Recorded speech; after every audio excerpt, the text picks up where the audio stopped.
25 December তো বাবা দুটো কেক নিয়ে এসছে। এটা কি কেক খোলো জানি না, দেখছি তারা তো খেয়ে দেখতে হবে কিরকম।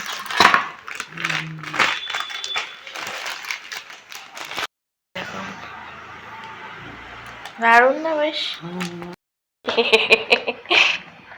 Happy birthday to you. 25 ডিসেম্বরে কেক কাটছে, তাতে হ্যাপি বার্থডে গান।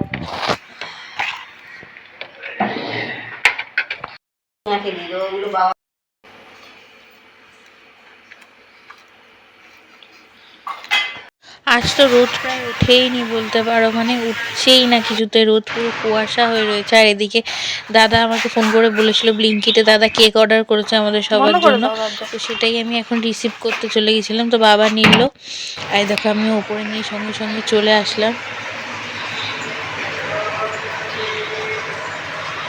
না বার করো কেকটা, চলো। রাত্রিরে 25 ডিসেম্বর স্পেশাল রাতে বাড়িতে চিকেন বিরিয়ানি হবে, তাই মা এখন সকালবেলায় চিকেনটা রান্না করে রেখে দিচ্ছে। আর এদিকে দেখো আলুর সাইজগুলো কি বড় বড়, এই দেখো চিকেনটাও ধোয়া হয়ে গেছে। এখন মা চিকেনটা বসিয়েছে করতে, আলুটা ভেজে নিচ্ছে।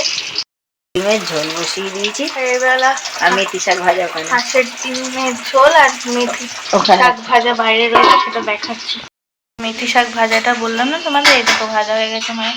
তো এখন আমি রেডি হয়ে বেরিয়ে পড়লাম, দিদির বাড়ি যাচ্ছি। তো বাবা যে কেকটা দিদির শ্বশুর বাড়িতে দেওয়ার জন্য কিনে দিয়েছিল, তো সেটা নিয়ে আমি এখন চলে যাচ্ছি দিদির বাড়ি। দিদির বাড়ি এখন চলে এসেছি, পুচুকে নেব।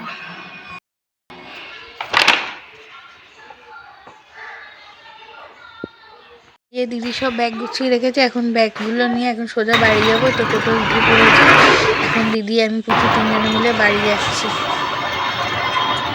তো এখন পুচুকে বাড়িতে নিয়ে এসে স্নান টান করে নিয়েছি আমি পুরো। এখন দুপুরবেলা খাওয়া দাওয়ার সময় আবার তোমাদের সাথে দেখা হচ্ছে। ও আর হ্যাঁ, আমি তো বলতেই ভুলে গেছি সবাইকে, হ্যাপি মেরি ক্রিসমাস। তো দুপুরবেলা খাওয়া দাওয়া করার পর আর কোনো ক্লিপস নিয়ে আমি সোজা বিকেলবেলা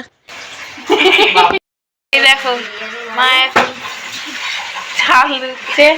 হ্যালো গাইস, বিরিয়ানি তৈরি হচ্ছে, বিরিয়ানি রেডি হয়ে গেছে। দাদা খাবে, দিদি দাদাকে বেড়ে দিচ্ছে।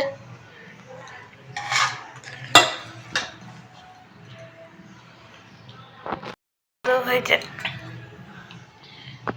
কি খুশি, হজম হবে তো খেয়ে দেখ, এখানে সরা সরা নালে আমার হজম হবে না, কিন্তু পায়খানা পায়খানা হবে।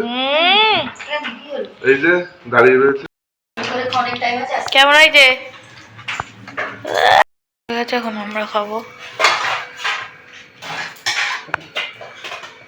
এখন দাদা খেয়ে চলে যাওয়ার পর এখন আমরা চারজনও খেতে বসে পড়েছি। আর এদিকে দেখো বিরিয়ানির রাইসটাও দেখো কি ঝুরঝুরে হয়েছে, দারুণ খেতে হয়। তোমরা যদি এই রেসিপি জানতে চাও অবশ্যই আমায় কমেন্টস করো, নিশ্চয়ই আমি তোমাদের সাথে শেয়ার করে দেবো। আর এদিকে দেখো এই চিকেনগুলো কি দারুণ সেদ্ধ হয়েছে। তো এক চিকেন নিয়ে বিরিয়ানির একটু আলু ভেঙে নিয়ে, আর আলুটাও দেখো অসাধারণ নরম হয়েছে, দেখো কি দারুণ সেদ্ধ হয়েছে, ভেতরে পর্যন্ত পুরো জুস ঢুকেছে। তো এখন আমি খেয়ে নেবো। আর এদিকে ডিম সেদ্ধও দেওয়া হয়েছে, তো ডিম সেদ্ধ নিয়ে পুরোটা নিয়ে এখন খাওয়া হবে। ভিডিওটা শেষ অবধি দেখে অবশ্যই জানিও তোমাদের কেমন লাগলো, আর অবশ্যই ছোট্ট একটা সাবস্ক্রাইব করে দিও, আর লাইক করে দিও, কমেন্ট করে দিও, আর অবশ্যই জানিও ভিডিওটা পুরো দেখে তোমাদের কেমন লাগলো। এই বিরিয়ানি কোয়ালিটি খেলে লোকের মাথা খারাপ হয়ে যাবে।